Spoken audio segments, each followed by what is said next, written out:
قرآن پاک میں اللہ فرماتا ہے نون والقلم وما یسطرون،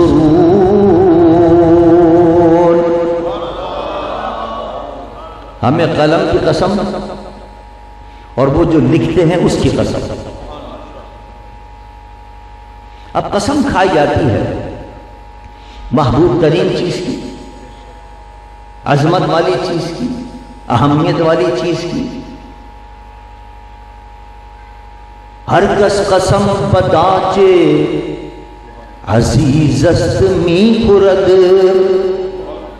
غالب کہتا ہے ہر کس قسم بداچے عزیز است می خورد، سوگند کردگار بجان محمد۔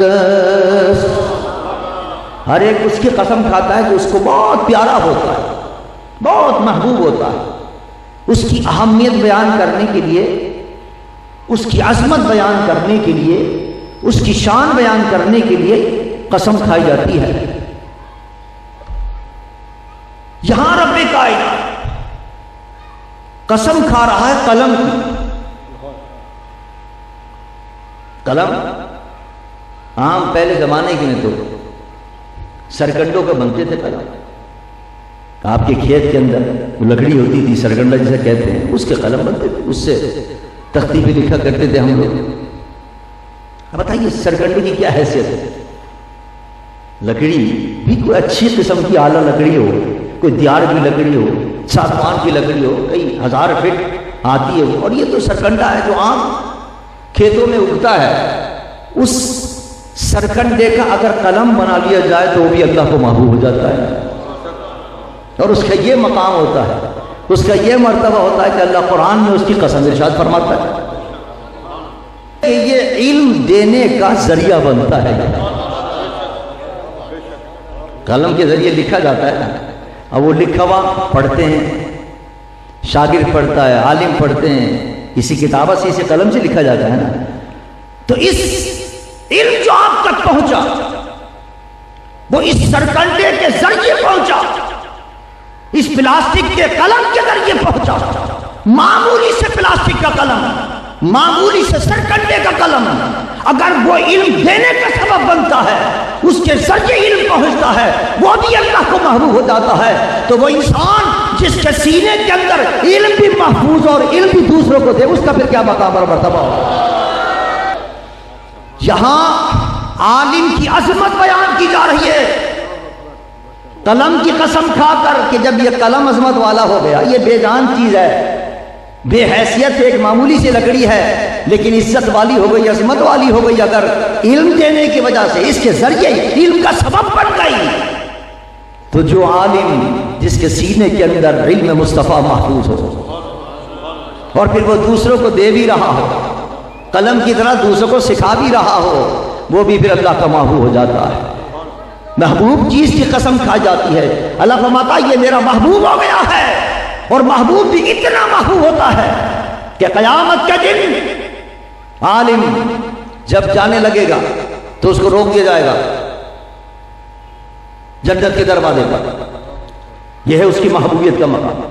یہاں ہمیں پتہ نہیں چلتا اس کی محبوبیت کا مقام، وہاں پتہ چلے گا قیامت کے دن کہ کتنا اللہ کو یہ پیارا ہے، کیا اس کی شان ہے اور کیا اس کی عظمت۔ روک دیا جائے گا، دربان روکے گا، رک جاؤ، کہے گا بھائی میں تو عالم ہوں، اور علم کا تو بہت بڑا مقام تھا، احادیث میں اور قرآن میں اللہ نے فرمایا تھا، اور تم مجھے روک رہے ہو جانے سے۔ وہ دیکھو جا رہے ہیں آپ دھڑا دھڑ جا رہے ہیں اور کسی کو نہیں روک رہے تم، اور مجھے روک لیا تم نے۔ دربان کہے گا تیری اسی شان کی اور تیری اسی عظمت کی وجہ سے تجھے روکا ہے۔ بھائی روکنے میں کون سی عظمت ہے؟ کہا تیری شان یہ نہیں ہے کہ عابدوں کی طرح اکیلا جنت میں چلا جا، یہاں کھڑا ہو جا، جس پر جہنم واجب ہو گئی ہے اس کو بھی بخشوا کر اپنے ساتھ جنت کے اندر لے کے چلا۔ اور یہ تو آخرت میں مقام ہے، اللہ آخرت میں مقام ہے۔ اور علم والوں کے تو اللہ دنیا میں بھی درجے بلند فرماتا ہے، قبر میں بھی اور حشر میں بھی درجے بلند فرماتا ہے، اور خود فرماتا ہے یرفع اللہ الذین آمنوا منکم والذین اوتوا العلم درجات، فرمایا جو علم والے ہوتے ہیں ان کو ایک نہیں دو نہیں کئی درجے ہم نے بلند کر دیا، کئی درجے۔ کتنے درجے بلند؟ کئی درجے۔ اب کئی درجوں کے اندر تو 10 بھی آ گئے، 20 درجے بھی آ گئے۔ آپ سیڑھی پہ چڑھتے ہیں نا کسی مکان کی، تو کسی مکان کی سیڑھیاں 40 ہوں گی، کسی کی 100 ہوں گی، کسی کے 50 ہوں گی، لیکن اللہ اکبر، یہ عالم کے کتنے درجے بلند ہوئے، کتنی سیڑھیاں ہیں، کتنے درجے بلند ہوئے، کتنے اوپر جاتا ہے وہ۔ ایک روایت میں آتا ہے کہ عالم جو ہے وہ عام آدمی کے مقابلے میں 700 درجے بلند ہوگا، 700 سیڑھیاں۔ ہم بادشاہی مسجد کی جو مینار ہے اس پہ چڑھے، کسی نے کہا نہیں چڑھ سکتے آپ، بہت اوپر ہے، بتائیے 100-200 زینے ہوں گے شاید اس کے، لیکن عالم کے مقام جنت کے اندر اس کے 700 درجے، اور 700 درجے بھی ایسے نہیں ایک سیڑھی پہ قدم رکھا دوسری سیڑھی 2 فٹ کے فاصلے، 2 فٹ بھی نہیں، 1 فٹ کی ہوتی ہے سیڑھی، دوسری سیڑھی پہ قدم رکھے وہ بھی 1 فٹ کی ہوگی، اس کے بعد چلیں تو تیسری سیڑھی وہ بھی 1 فٹ کی ہوگی۔ عالم کا ایسا درجہ نہیں ہے کہ ایک درجے کے بعد دوسرا درجہ 2 فٹ کا ہوگا، 3 فٹ کا ہوگا، 4 فٹ کا نہیں۔ روایت میں آتا ہے کہ ایک درجے سے دوسرا درجہ اتنا بلند ہوگا کہ 500 برس کے فاصلے پر چلتے چلے جاؤ تب جا کے وہ پہلا درجہ ختم ہوگا۔ علم کی شان نظر آئے گی قیامت کے دن، یہ کیا مرتبہ اللہ نے اس کو عطا فرمایا ہے۔ علم حاصل کرنے والے کا کیا مرتبہ